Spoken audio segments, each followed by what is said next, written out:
જય માતાજી મિત્રો, આ છે આપણો ચેનલનો પહેલો વ્લોગ અને હું આવ્યો તો આપણી વાડીએ આંટો મારવા અને વાડીએ બાજરો વાવ્યો તો અને 4-5 દિવસથી આંટો નહોતો માર્યો મિત્રો. બાજરો તો હજી ઉગતો આવે છે, હજી તો જોયો ઉગ્યો નથી, પણ હવે થોડાક દિવસમાં બધું કમ્પ્લીટ ઉગી જશે અને પછી દેખાશે. અત્યારે તો હાવ ઝીણો ઝીણો દેખાય છે બાજરો.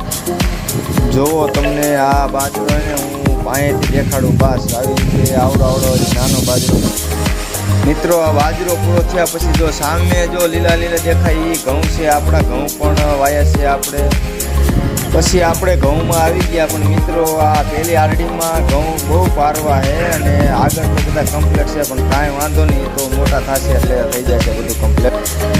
આ બાજુ તો કમ્પ્લીટ ઘઉં થઈ ગયા અને ઓલી બાજુ પહેલી આરડીમાં થોડા પારવા છે. અને લે આ તો ટેટોડી બેન. હા, અને પછી ઘરે જતા આવી રીતે એક કાંઈક આવી ગયું ઝાડ, એમાં લાલ લાલ ફળ હતા. મને તો નામ નથી આવડતું, પણ તમને નામ આવડતું હોય તો કમેન્ટ કરો અને આ વિડીયો સારો લાગ્યો હોય તો લાઈક, સબસ્ક્રાઈબ અને શેર કરજો ભાઈ, ને થોડોક સપોર્ટ કરજો.